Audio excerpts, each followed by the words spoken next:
महात्मा बुद्ध ने बताया, ऐसे लोग कभी गरीब नहीं होते। एक बार गौतम बुद्ध एक गांव में ठहरे हुए थे। लोग अपनी परेशानियों को लेकर उनके पास जाते और उनका हल लेकर खुशी खुशी वहां से लौटते। उसी गांव में सड़क के किनारे एक भिखारी बैठा करता था। वह बुद्ध के पास आने जाने वाले लोगों को ध्यान से देखता। उसे बड़ा आश्चर्य होता कि लोग अंदर तो बड़ा दुखी चेहरा लेकर जाते हैं, लेकिन वापस आते हैं तो बड़े प्रसन्न दिखाई देते हैं। उस गरीब को लगा कि क्यों न वह भी अपनी समस्या को बुद्ध के सामने रखे। मन में यह विचार लिए एक दिन वह भी महात्मा बुद्ध के पास पहुंचा। गौतम बुद्ध ने महिलाओं के बारे में बताई, यह बात पत्नी कैसी है। लोग पंक्तिबद्ध खड़े होकर उन्हें अपनी समस्याएं बता रहे थे और वह मुस्कुराते हुए सबकी समस्याएं हल कर रहे थे। जब उसकी बारी आई तो उसने सबसे पहले महात्मा को प्रणाम किया और कहा, भगवान, इस गांव में लगभग सभी लोग खुश और समृद्ध हैं, फिर मैं ही क्यों गरीब हूँ। इस पर बुद्ध मुस्कुराते हुए बोले, तुम गरीब और निर्धन इसलिए हो क्योंकि तुमने आज तक किसी को कुछ दिया ही नहीं। आश्चर्यचकित गरीब बोला, भगवान, मेरे पास भला दूसरों को देने के लिए क्या है। मेरा तो स्वयं का गुजारा बहुत मुश्किल से हो पाता है। लोगों से भीख मांग कर अपना पेट भरता हूँ।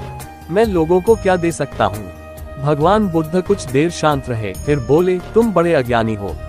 औरों के साथ बांटने के लिए ईश्वर ने तुम्हें इतना कुछ दिया है और तुम्हें खबर ही नहीं।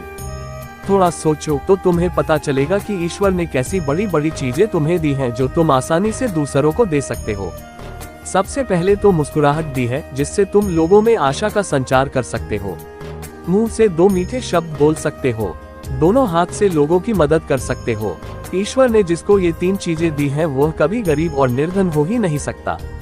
निर्धनता का विचार व्यक्ति के मन में होता है। यह तो एक भ्रम है, इसे निकाल दो। यह सुनकर उस भिखारी का चेहरा चमक उठा।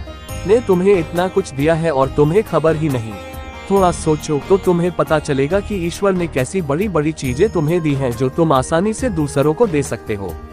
सबसे पहले तो मुस्कुराहट दी है, जिससे तुम लोगों में आशा का संचार कर सकते हो।